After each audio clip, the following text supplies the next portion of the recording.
అమ్మవారి ఆలయంలో రాజకీయ దుర్గంధం పెరిగిపోయింది. రాష్ట్రంలో రెండో అతిపెద్ద దేవాలయమైన అమ్మవారి ఆలయానికి రెగ్యులర్ ఈవోను నియమించలేకపోయినా కూటమి ప్రభుత్వం అమ్మవారి ఆలయానికి వెంటనే ఐఏఎస్ హోదా కలిగిన రెగ్యులర్ ఈవోను నియామకం చేయాలి. పాలక మండళ్ల నియామకంలో నేర చరిత్ర ఉన్న వారిని, రౌడీ షీటర్లను, మాజీ రౌడీ షీటర్లను, భూ కబ్జాదారులను కూటమి ప్రభుత్వం నియామకం చేయవద్దు. అమ్మవారి ఆలయంలో అన్య మతస్థులను చేస్తున్న కాంట్రాక్టులపై విచారణ చేసి తక్షణమే వారందరినీ కాంట్రాక్టుల నుంచి తొలగించాలి. కాశీ నాయన సత్రం కూల్చివేతలపై పవన్ కళ్యాణ్ గారు స్పందించాలి. ప్రస్తుత ఇన్ఛార్జ్ ఈవో రామచంద్రమోహన్ గారు ఎండోమెంట్ కమిషనర్ గా మరియు అడిషనల్ కమిషనర్ గా 3 పదవి బాధ్యతలను నిర్వర్తిస్తున్నారు. అందువలన వారు అమ్మవారి ఆలయ నిర్వహణకు సమయం కేటాయించలేకపోతున్నందువలన వెంటనే అమ్మవారి ఆలయానికి రెగ్యులర్ ఈవోగా ఐఏఎస్ హోదా కలిగిన అధికారిని నియామకం చేయాలని వైఎస్ఆర్సీపీ నేత పోతిన వెంకట మహేష్ ఈ రోజు వారి కార్యాలయంలో నిర్వహించిన విలేకరుల సమావేశంలో ముఖ్యమంత్రి చంద్రబాబు నాయుడు గారిని కోరారు. దేవాలయ పాలక మండలి నియామకంలో కూటమి ప్రభుత్వం నేర చరిత్ర లేనటువంటి వారిని మాత్రమే నియామకం చేయాలని, రౌడీ షీటర్లను, మాజీ రౌడీ షీటర్లను, భూ కబ్జాదారులను పాలక మండళ్లకు నియామకం చేయవద్దని డిమాండ్ చేస్తున్నామని, అదేవిధంగా అమ్మవారి ఆలయంలో కాంట్రాక్టు నిర్వహిస్తున్న అన్య మతస్థులు వెంటనే తొలగించాలని, ప్రభుత్వంకు కావాలంటే ఆధారాలతో సహా అమ్మవారి ఆలయంలో ఏ కాంట్రాక్టులు ఎవరెవరు చేస్తున్నారు, ఎవరు అన్య మతస్థులను సమాచారం ఇస్తామని, అమ్మవారి ఆలయంలో రెగ్యులర్ ఈవో లేనందువలన పర్యవేక్షణ కొరవడిందని, ఉద్యోగస్తులు కొంతమంది ఇష్టానుసారంగా ప్రవర్తిస్తున్నారని, కొంతమంది అధికారులు పవిత్ర ప్రదేశమని కూడా మర్చిపోయి భూతు భాషను విపరీతంగా వాడుతున్నారని, ఆలయంలో రాజకీయ దుర్గంధం విపరీతంగా పెరిగిపోయిందని, అమ్మవారి ఆలయ పవిత్రతను కాపాడేందుకు ఖచ్చితంగా ప్రక్షాళన చేపట్టాలని ముఖ్యమంత్రి చంద్రబాబు గారిని డిమాండ్ చేస్తున్నామని, రెగ్యులర్ ఈవో లేనందువలన చీరాల కాంట్రాక్ట్ లో విచారణ పూర్తి చేసి విచారణలో 5-6 కోట్ల రూపాయలు అవకతవకలు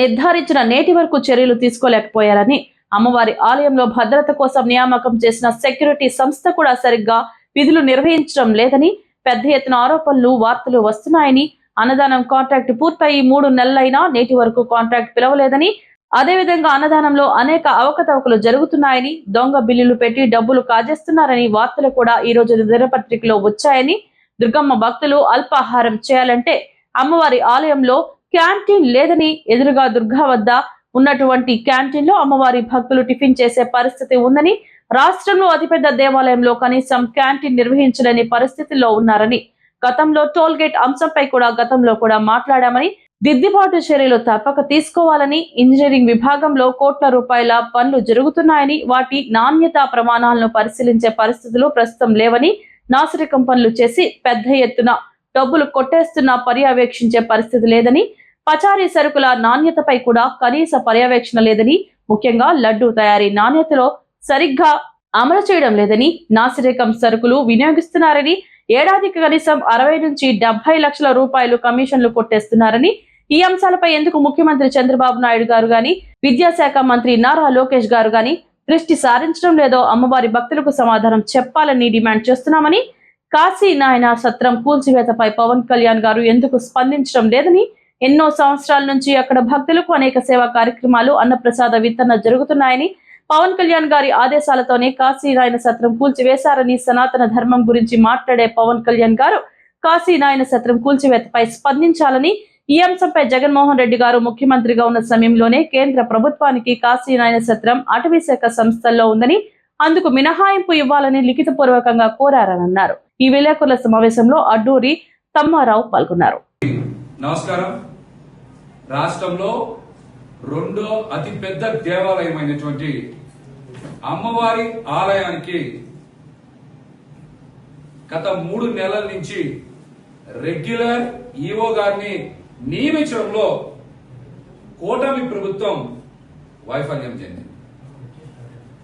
డిసెంబర్ చివరిలో ఈవోగా ఉన్నటువంటి రామారావు గారు రిటైర్ అయిన తర్వాత ఇప్పుడుండేటువంటి ఈవో రామచంద్ర మోహన్ గారు 3 పదవి బాధ్యతలు నిర్వహిస్తా ఉన్నారు. ఆయన అడిషనల్ కమిషనర్ గా అమ్మవారి ఆలయ ఈవోగా ఆయన 3 పదవి బాధ్యతల్ని నిర్వర్తిస్తా ఉన్నారు. ఆయన ఏ పదవి బాధ్యత మీద కూడా పూర్తి సమయం కేటాయించలేనటువంటి పరిస్థితి గురించి అందరికీ స్పష్టంగా తెలుసు. కమిషనర్ గా వారి బాధ్యతలు నిర్వర్తించాలి, రాష్ట్రంలో అన్ని దేవాలయాల పనులు బాధ్యతలు చూసుకోవాలి. మరి అడిషనల్ కమిషనర్ గా బాధ్యతలు చూసుకోవాలి. అమ్మవారి ఆలయ ఈవోగా బాధ్యతలు చేయాలి. మరి అమ్మవారి ఆలయంలో ఎక్కడైనా సరే ఆయన వారం రోజుల పాటు అక్కడే ఉండి పదవి బాధ్యతలు నిర్వర్తించే అవకాశం ఉందా? ఆయన మంచి వ్యక్తి, బాగా పనిచేస్తారు, కింది స్థాయి నుంచి వచ్చినటువంటి వ్యక్తి.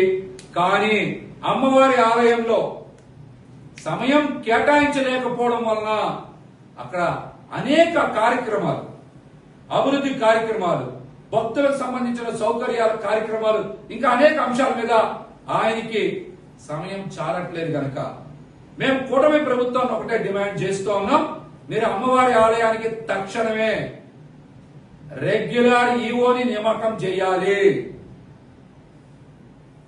గతంలో తెలుగుదేశం పార్టీ అనుసరించిన విధానాన్ని మరలా దుర్గగుడికి ఈవోగా ఒక ఐఏఎస్ స్థాయి అధికారిని నియమించాలి.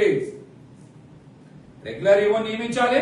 అదేవిధంగా వారు కూడా ఐఏఎస్ స్థాయి అధికారి అయ్యి ఉండాలని కూడా ఈ సందర్భంగా మేమైతే కూటమి ప్రభుత్వాన్ని డిమాండ్ చేస్తా ఉన్నాం. మరి 3 నెలల నుంచి ఎందుకు ఒక రెగ్యులర్ ఈవో నియమించలేకపోతా ఉన్నారు? సమాధానం చెప్పాలి. ఇంకా రెండో అంశం, మరి రాబోయే నెల రోజుల్లో పాలక మండలి కూడా నియామకం చేస్తామని చెప్తా ఉన్నారు.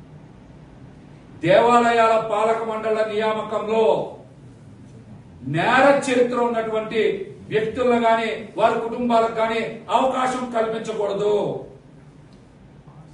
రౌడీ షీటర్లో, మాజీ రౌడీ షీటర్లో, భూ కబ్జాదారులో ఇట్లాంటి పాలక మండలిలో అవకాశం కల్పించకూడదు.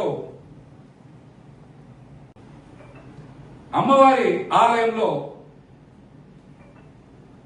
కాంట్రాక్ట్ అన్ని కూడా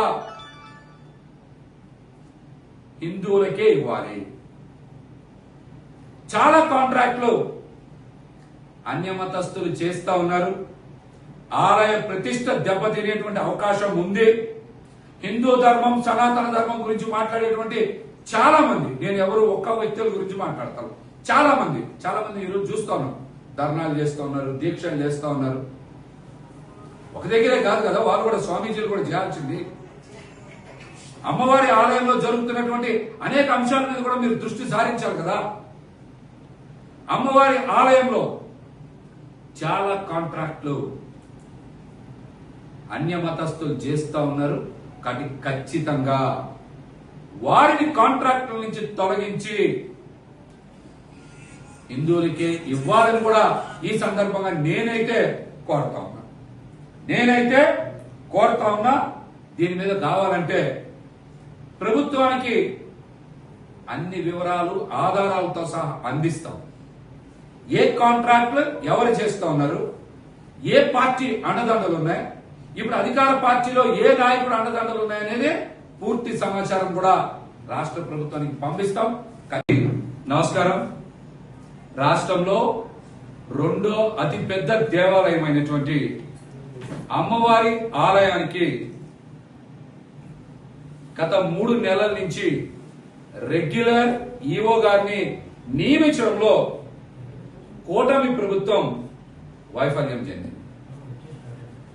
డిసెంబర్ చివరిలో ఈవోగా ఉన్నటువంటి రామారావు గారు రిటైర్ అయిన తర్వాత ఇప్పుడుండేటువంటి ఈవో రామచంద్ర మోహన్ గారు 3 పదవి బాధ్యతలు నిర్వహిస్తా ఉన్నారు. ఆయన అడిషనల్ కమిషనర్ గా అమ్మవారి ఆలయ ఈవోగా ఆయన 3 పదవి బాధ్యతల్ని నిర్వర్తిస్తా ఉన్నారు. ఆయన ఏ పదవి బాధ్యత మీద కూడా పూర్తి సమయం కేటాయించలేనటువంటి పరిస్థితి గురించి అందరికీ స్పష్టంగా తెలుసు. కమిషనర్ గా వారి బాధ్యతలు నిర్వర్తించాలి, రాష్ట్రంలో అన్ని దేవాలయాల పనులు బాధ్యతలు చూసుకోవాలి. మరి అడిషనల్ కమిషనర్ గా బాధ్యతలు చూసుకోవాలి. అమ్మవారి ఆలయ ఈవోగా బాధ్యతలు చేయాలి. మరి అమ్మవారి ఆలయంలో ఎక్కడైనా సరే ఆయన వారం రోజుల పాటు అక్కడే ఉండి పదవి బాధ్యతలు నిర్వర్తించే అవకాశం ఉందా? ఆయన మంచి వ్యక్తి, బాగా పనిచేస్తారు, కింది స్థాయి నుంచి వచ్చినటువంటి వ్యక్తి. కానీ అమ్మవారి ఆలయంలో సమయం కేటాయించలేకపోవడం వలన అక్కడ అనేక కార్యక్రమాలు, అభివృద్ధి కార్యక్రమాలు, భక్తులకు సంబంధించిన సౌకర్యాల కార్యక్రమాలు, ఇంకా అనేక అంశాల మీద ఆయనకి సమయం చాలట్లేదు కనుక మేము కూటమి ప్రభుత్వాన్ని ఒకటే డిమాండ్ చేస్తూ ఉన్నాం, మీరు అమ్మవారి ఆలయానికి తక్షణమే రెగ్యులర్ ఈవోని నియామకం చేయాలి. గతంలో తెలుగుదేశం పార్టీ అనుసరించిన విధానాన్ని మరలా దుర్గగుడికి ఈవోగా ఒక ఐఏఎస్ స్థాయి అధికారిని నియమించాలి. Regular EO నియమించాలి. అదేవిధంగా వారు కూడా ఐఏఎస్ స్థాయి అధికారి అయ్యి ఉండాలని కూడా ఈ సందర్భంగా మేమైతే కూటమి ప్రభుత్వాన్ని డిమాండ్ చేస్తా ఉన్నాం. మరి 3 నెలల నుంచి ఎందుకు ఒక రెగ్యులర్ ఈవో నియమించలేకపోతా ఉన్నారో సమాధానం చెప్పాలి. ఇంకా రెండో అంశం, మరి రాబోయే నెల రోజుల్లో పాలక మండలి కూడా నియామకం చేస్తామని చెప్తా ఉన్నారు. దేవాలయాల పాలక మండళ్ల నియామకంలో నేర చరిత్ర ఉన్నటువంటి వ్యక్తులను గాని వారి కుటుంబాలకు గాని అవకాశం కల్పించకూడదు. రౌడీ షీటర్లో, మాజీ రౌడీ షీటర్లో, భూ కబ్జాదారులో ఇట్లాంటి పాలక మండలిలో అవకాశం కల్పించకూడదు. అమ్మవారి ఆలయంలో కాంట్రాక్ట్ అన్ని కూడా హిందువులకే ఇవ్వాలి. చాలా కాంట్రాక్ట్లు అన్యమతస్తులు చేస్తా ఉన్నారు. ఆలయ ప్రతిష్ట దెబ్బతినేటువంటి అవకాశం ఉంది. హిందూ ధర్మం, సనాతన ధర్మం గురించి మాట్లాడేటువంటి చాలా మంది, నేను ఎవరు ఒక్క వ్యక్తుల గురించి మాట్లాడతాను, చాలా మంది ఈరోజు చూస్తా ఉన్నాం, ధర్నాలు చేస్తూ ఉన్నారు, దీక్షలు చేస్తూ ఉన్నారు. ఒక దగ్గరే కాదు కదా, వాళ్ళు కూడా స్వామీజీలు కూడా చేయాల్సింది. అమ్మవారి ఆలయంలో జరుగుతున్నటువంటి అనేక అంశాల మీద కూడా మీరు దృష్టి సారించాలి కదా. అమ్మవారి ఆలయంలో చాలా కాంట్రాక్ట్లు అన్య మతస్థులు చేస్తా ఉన్నారు. కాబట్టి ఖచ్చితంగా వారిని కాంట్రాక్టుల నుంచి తొలగించి హిందువులకే ఇవ్వాలని కూడా ఈ సందర్భంగా నేనైతే కోరుతా ఉన్నా. దీని మీద కావాలంటే ప్రభుత్వానికి అన్ని వివరాలు, ఆధారాలతో సహా అందిస్తాం.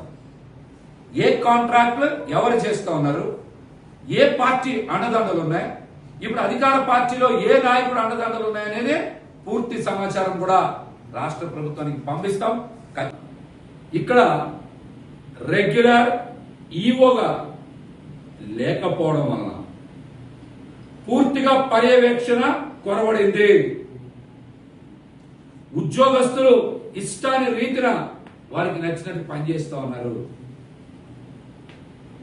అసలు మీరు బయోమెట్రిక్ ఎంతమంది వేస్తా ఉన్నారు, వీరు ఎక్కడెక్కడ విధులు నిర్వర్తిస్తున్నారు అనేది సీసీ కెమెరాలలో పర్యవేక్షించే విధానం లేదు.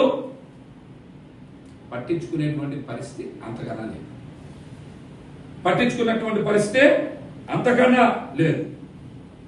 గుడిలో పూర్తిగా రాజకీయ పార్టీల దుర్గంధం నిండిపోయింది. అమ్మవారి ఆలయ ప్రతిష్టని దిగజారుస్తా ఉన్నారు. ఉద్యోగస్తులు కూడా రాజకీయాలు ఎక్కువ చేస్తా, రాజకీయ పార్టీల పేరు చెప్పుకుంటా అమ్మవారి ఆలయ పవిత్రతను దెబ్బతీస్తా ఉన్నారు. కాబట్టి రాష్ట్ర ప్రభుత్వాన్ని డిమాండ్ చేస్తా ఉన్నాం, అమ్మవారి ఆలయ ప్రక్షాళన చేపట్టి తీరాలి. దీని మీద చంద్రబాబు నాయుడు గారు, నారా లోకేష్ గారు దృష్టి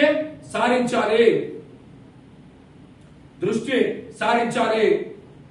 కొంతమంది ఉద్యోగస్తులు అయితే ఆలయంలో ఉన్నామని కూడా పట్టించుకోకుండా ఇష్టానుసారం బూతు పంచాంగం వాడుతా ఉన్నారంట. మీరు నోరు అదుపులో పెట్టుకోవాలి.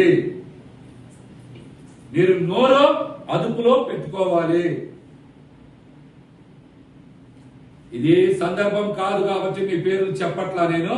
మీరు నోరు అదుపులో పెట్టుకోవాలి. మీరు అమ్మవారి ఆలయంలో పనిచేస్తున్నారనే విషయాన్ని మీరు గుర్తుపెట్టుకొని మంచి భాష ఉపయోగించాలి. మంచి భాష ఉపయోగించాలి. రెగ్యులర్ ఈఓ గారు లేకపోవడం వలన అమ్మవారి ఆలయంలో మీరు అందరూ కూడా చూశారు. చీరల కాంట్రాక్ట్ లో పెద్ద ఎత్తున అవినీతి జరిగిందని, 5-6 కోట్ల రూపాయల కుంభకోణం జరిగిందని మరి నివేదిక కూడా బయటకు వచ్చింది. ఇంతవరకు ఎందుకు చర్యలు